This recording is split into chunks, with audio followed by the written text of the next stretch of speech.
Voilà pour les titres. Nous sommes vendredi 3 janvier. Mesdames, Messieurs, bonsoir et bienvenue dans cette édition de 20h. C'est désormais un Guinéen qui est à la tête de la Fondation 40 ans pour une durée de 3 ans. Il a été officiellement installé dans ses fonctions aujourd'hui. C'était au cours d'une cérémonie présidée par le ministre de l'Éducation nationale qui avait à ses côtés plusieurs de ses collègues et le ministre burkinabé chargé de l'alphabétisation. Reportage Moumoun Sissoko. Le tout nouvel administrateur général de la Fondation 40 ans est l'ancien shérif de la Guinée-Conakry. Il a été renvoyé à l'exercice de ses fonctions pour 3 ans par le ministre de l'Éducation nationale. Madame Togola Jacqueline Nana a reconnu le mérite de l'administrateur sortant et son staff et fixé le cap pour le nouveau. Monsieur l'ancien shérif et son équipe auront la lourde tâche de conduire le destin de 6 États scellés à travers la Fondation 40 ans. Je voudrais lui souhaiter ainsi qu'à son équipe plein succès dans les missions qui sont désormais les leurs. Je voudrais aussi saluer le docteur Lawali Malam Moussa du Niger, administrateur général sortant, et toute son équipe pour les efforts importants consentis pour parvenir aux bons résultats obtenus.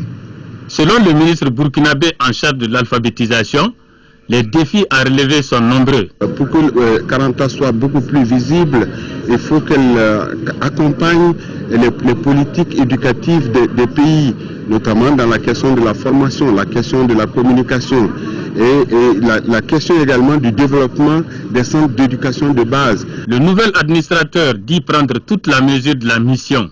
Je travaillerai avec la justice, je travaillerai dans la justice. Et tout cela se fera dans une solidarité, dans un partenariat dynamique avec l'ensemble des acteurs, le personnel de la Fondation, le conseil de Fondation, les pays membres et d'autres institutions partenaires. La Fondation 40 ans comprend le Burkina Faso, le Niger, le Sénégal, le Mali, la Côte d'Ivoire et la Guinée. Elle vise une meilleure orientation des politiques en matière d'alphabétisation des pays membres.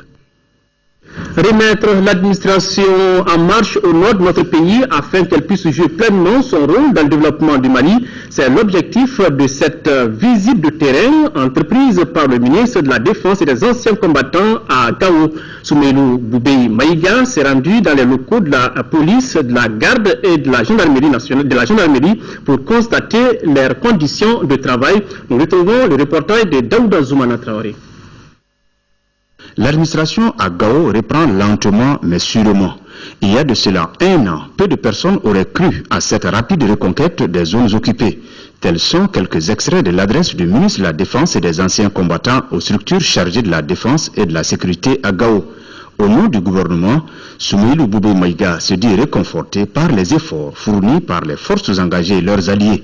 C'est en visitant les locaux de la police, de la gendarmerie et de la garde que le ministre de la Défense s'est imprégné des difficultés dans lesquelles les forces évoluent. Des installations dégradées et le manque de matériel et d'équipement sont légion. Ce sont des locaux qui ont été détruits, c'est-à-dire que je pense que le gouvernement est engagé à faire rapidement en sorte que les différents services retrouvent un cadre adéquat de travail. Vous avez vu comment que la gendarmerie, la garde, la police travaillent dans des conditions en dessous de la normale, absolument en dessous de la normale.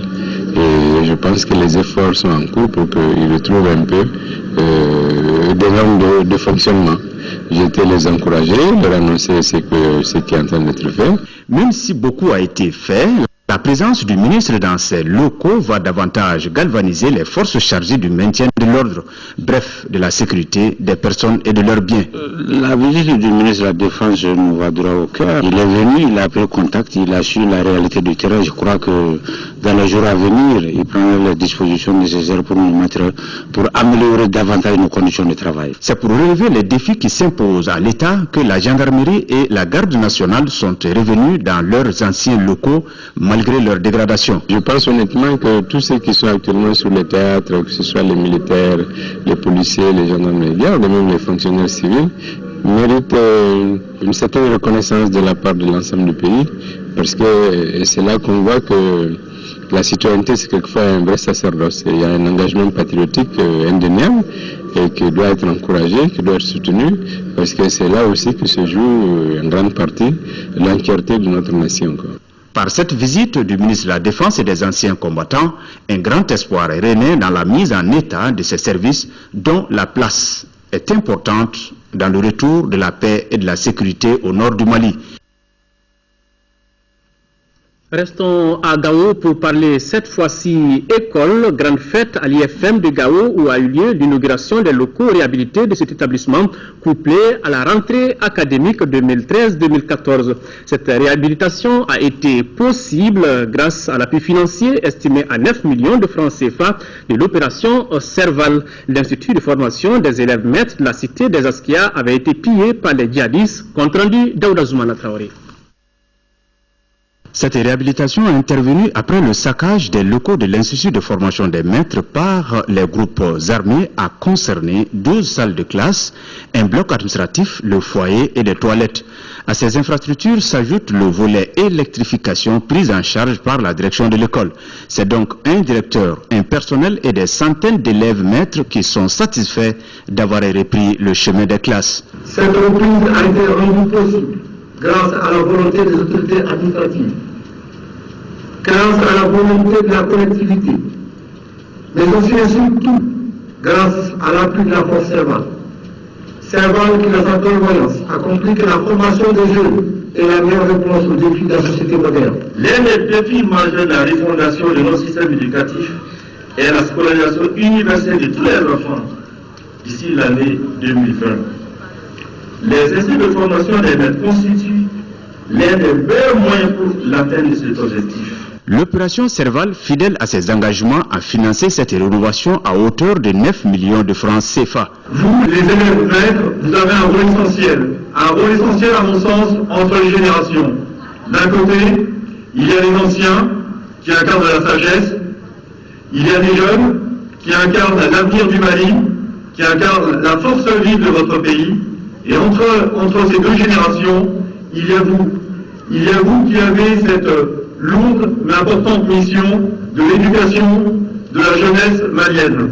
En guise d'encouragement, l'opération Serval a remis à l'IFM 600 kits scolaires composés de matériel didactique au profit des élèves maîtres, dont le mot-clé reste apprendre. Apprendre pour répondre à l'une des préoccupations des plus hautes autorités dans l'instauration d'un enseignement de qualité. Nous sommes là aujourd'hui dans le cadre de la formation de nos ressources humaines. Parce que tout développement commence par la ressource humaine. Et des ressources humaines de qualité. Cette cérémonie a vu la participation des autorités locales, administratives, politiques et des responsables militaires du Mali, de la MINUSMA et de la France. Le collectif des centres d'écoute communautaire du Mali a procédé au lancement du projet de protection des enfants et femmes vivant à Bamako, financé par le Fonds canadien à hauteur de près de 16 millions de francs CFA. Ce projet facilitera l'insertion scolaire des enfants d'une part et d'autre part l'accompagnement financier des femmes affectées par la crise. Compte rendu, Fatoumata Kone. 16 millions de francs CFA, c'est la somme accordée au collectif des centres d'écoute communautaire du Mali par le Fonds canadien d'initiative. Cette somme permettra de sensibiliser et former des enfants et femmes défavorisés vivant à Bamako. Le financement de ce projet est non seulement le premier appui important que nous avons obtenu depuis l'éclatement de la crise sécuritaire et institutionnelle, mais aussi il vient de faire renaître de l'espoir au niveau des CSE et au sein du collectif qui, pour la plupart, souffrait de beaucoup de maux, dont le mauvais état des quelques rares équipements de travail et de jeu, de la démotivation de certains alimentaires et manque de budget pour répondre aux demandes les plus urgentes. Plusieurs programmes sont prévus dans ce projet. Il s'agit de l'appui scolaire, la prise en charge sanitaire d'au moins 240 enfants, sans oublier l'octroi d'actes de naissance de près de 75 enfants. Le programme permettra également aux femmes touchées par la crise de s'installer à leur propre compte. Pour nous, l'idée principale est de répondre à des besoins locaux en travail au niveau communautaire. Le projet que vous lancez aujourd'hui s'inscrit parfaitement dans le cadre des fonds canadiens. L'accent sur les droits et le bien-être des femmes et des enfants est priorité pour notre gouvernement. Ce projet aussi permet de bâtir et de renforcer nos relations avec la société civile, les collectivités locales et les citoyens. Le collectif des centres d'écoute communautaire a été créé en 2005. Il regroupe 8 centres d'écoute des quartiers périphériques. Les journées consacrées au retour définitif de la paix viennent de prendre fin, initiées par le Conseil national de la société civile. Elle avait pour but d'impliquer toutes les composantes de la société civile dans le processus de réconciliation nationale en cours dans notre pays. Reportage Fademba Keïta. Ils étaient environ 200 délégués venus de toutes les régions du pays et du sud de Bamako à prendre part à ces journées. L'objectif est recherché par le Conseil national de la société civile et le réseau plaidoyer et lobbying est de mobiliser la société à mieux jouer son rôle dans la consolidation de la paix et de la réconciliation nationale. Quand on a vu l'assiduité des participants, quand on a vu la sincérité et la puissance qui s'est dégagée dans les deux cours des débats, je pense qu'il y a bon espoir. Les exposés et débats en plénière ont porté entre autres sur la cartographie des conflits au Mali et leur mode de règlement, les enjeux de la réconciliation dans le contexte actuel. L'initiative entre dans le cadre de la préparation des acteurs de la société civile à jouer leur rôle. À l'issue de cet atelier et par rapport au processus qui se met en place, on pourra en réalité non seulement au niveau national pouvoir apporter notre contribution à la définition d'un cadre de dialogue, mais également au niveau des régions pouvoir accompagner le processus de concertation intra- et intercommunautaire. La rencontre est cofinancée par l'aide de l'Église norvégienne et Oxfam. À terme de ces rencontres, on peut espérer une solution assez définitive parce que c'est les populations qui auront à s'exprimer, à dire ce qu'elles veulent. Ce que la société civile a fait au Togo, c'est toute cette mobilisation-là derrière la commission Vérité, Justice et Réconciliation, cette mobilisation de veille pour pouvoir parler, sensibiliser les victimes et les auteurs présumés. À l'endroit de l'État, des partis politiques, des collectivités, de la société civile et des communautés, les organisations de la société civile ont formulé d'importantes recommandations. Celles-ci sont entre autres créer des conditions de dialogue entre les composantes de la société civile, organiser des séances de vérité, de parler de réconciliation entre les populations, soutenir les politiques du gouvernement sur la paix et impliquer les réfugiés et les communautés dans les processus de réconciliation. 16 millions de francs CFA, c'est la valeur du don offert aux populations vulnérables de Tombouctou. Ce geste est de l'ONG chrétienne sud-coréenne. Composé de riz, de mil, de sucre et d'huile, ce don est destiné à plus de 1000 ménages. Reportage Adama Djimde. Le programme international de la lutte contre la faim en Corée du Sud vient au secours des populations vulnérables de Tombouctou. Ce premier lot de dons est composé de 385 de riz, 200 de farine, du sucre, de l'huile et du mil. Ce geste de l'ONG chrétienne coréenne est venu au moment opportun. Nous sommes en train de procéder à la récolte de nos réserves et le rendement est vraiment très bas. Ça ne fait que vraiment compenser un déficit alimentaire qu'on a, puisqu'aujourd'hui nous sommes à 30% de nos récoltes prévues. Donc merci à cette ONG. Chaque matin, les gens viennent ici pour me demander, pasteur, on a besoin de l'aide. Et pasteur, on fait des inscriptions, on veut bien nous inscrire. J'ai dit franchement, je ne fais pas des inscriptions ici. Mais néanmoins, au fond de mon cœur, j'étais profondément touché en tant que pasteur.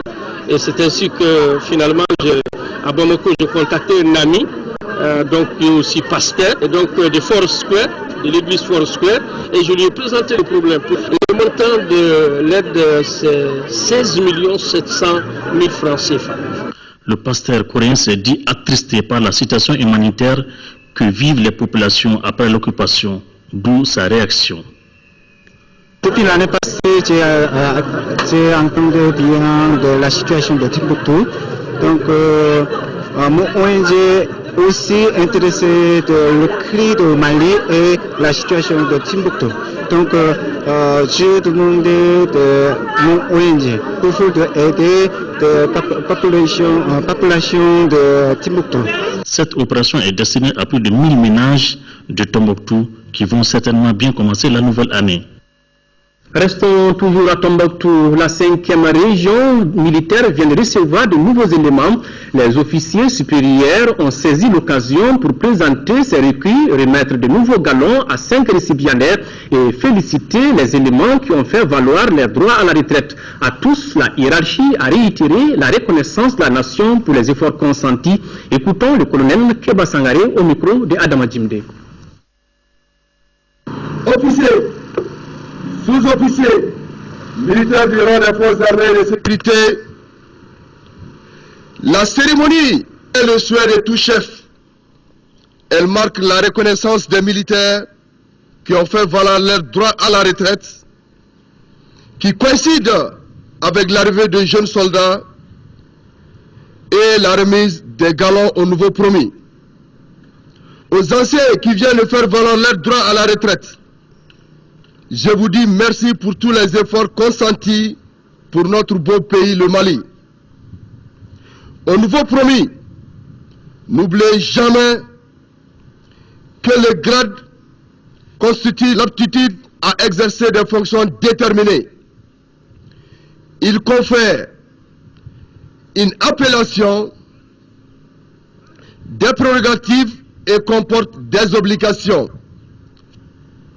Aux jeunes soldats, je vous souhaite la bienvenue dans la grande famille des militaires d'une part, et d'autre part, dans le théâtre des opérations. Soyez prudents, très disciplinés et très courageux comme vos aînés ici présents. Sur un tout autre plan, la communauté musulmane des Soufis du Mali a procédé cet après-midi au lancement de son festival Maouloud 2014. Placé sous les signes de la paix et de la tolérance, les festivités de cette année vont durer une semaine. La cérémonie de lancement a eu lieu en présence de nombreux fidèles musulmans. Reportage Lamine Keita.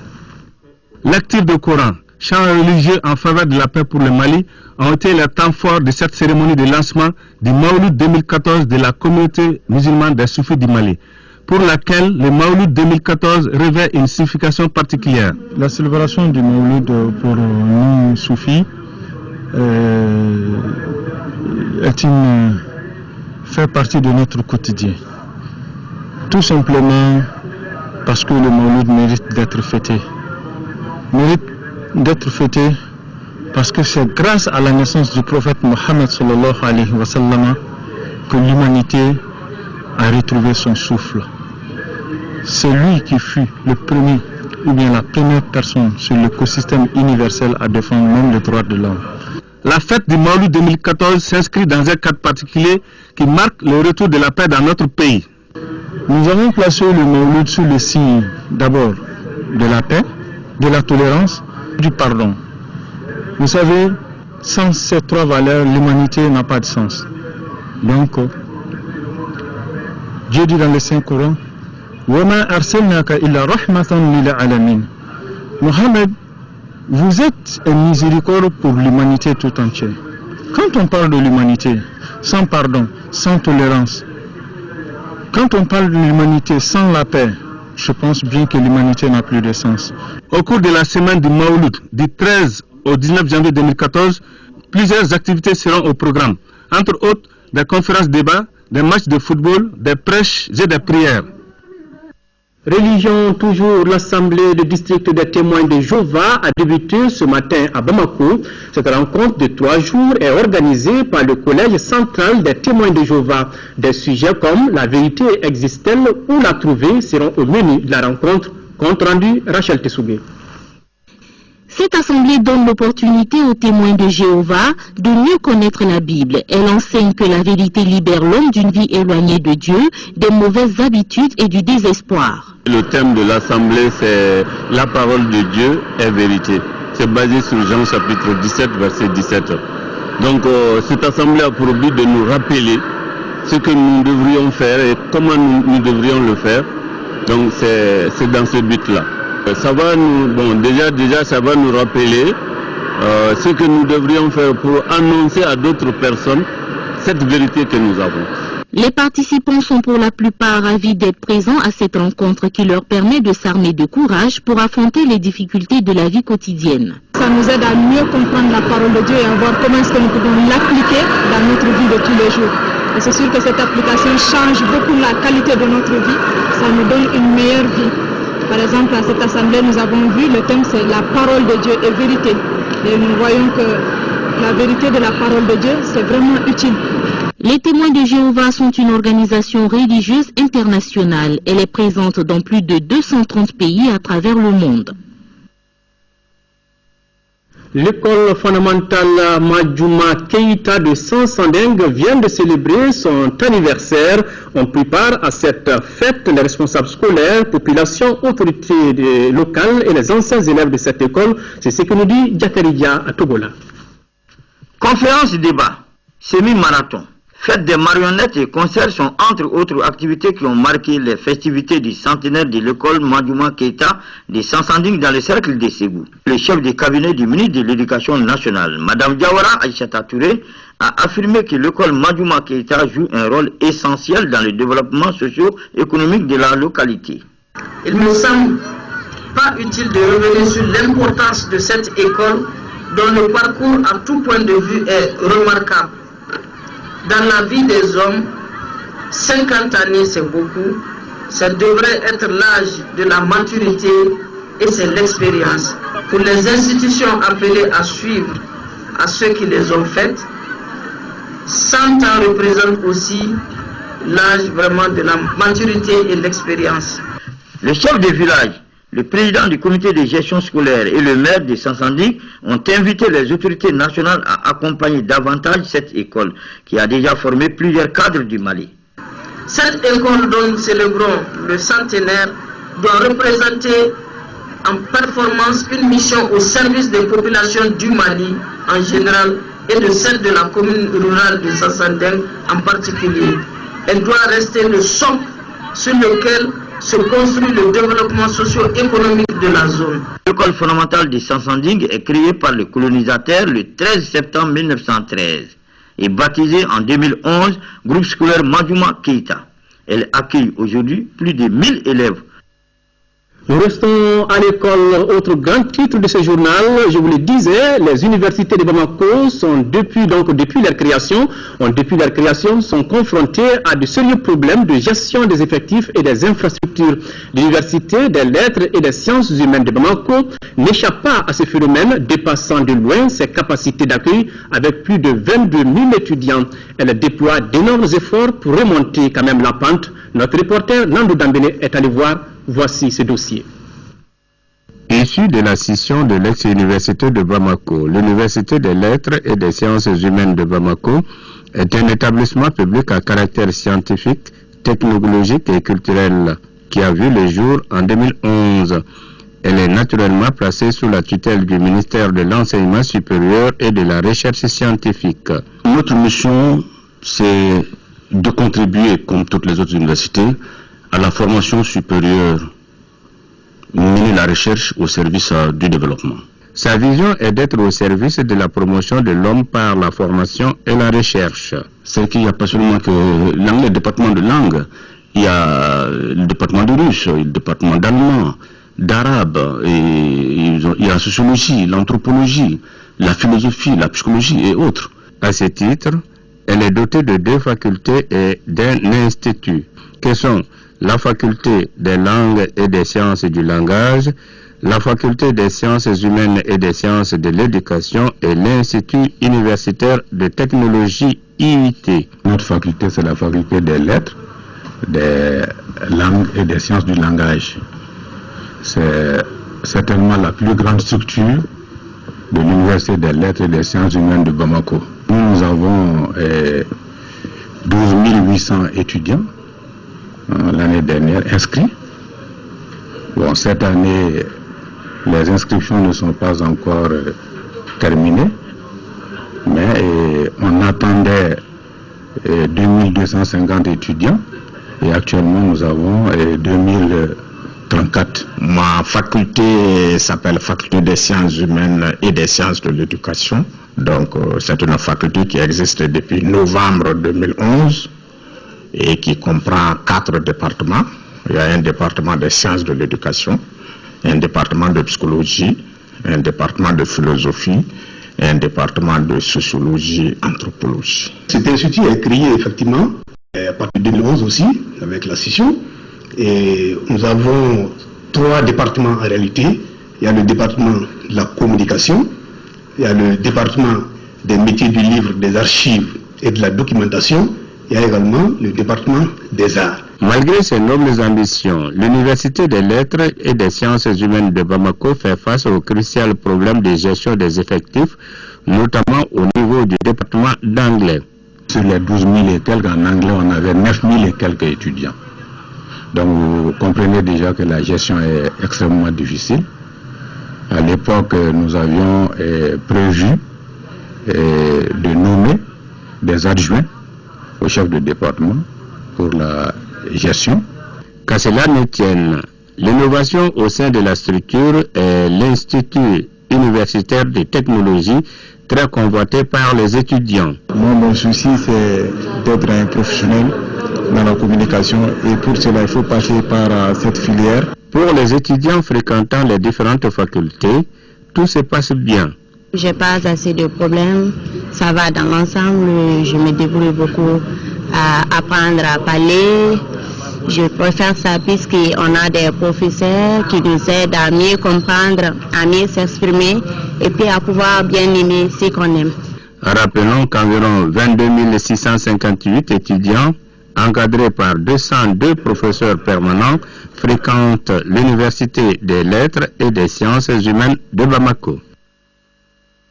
Voilà, ainsi prend fin cette édition. Merci de l'avoir suivi. Demain 13h, retrouvez Aïssata Ibrahim Maïga. Quant à moi, je vous donne rendez-vous, s'il plaît à Dieu, demain pour l'édition de 20h. Au revoir et qu'Allah bénisse le Mali.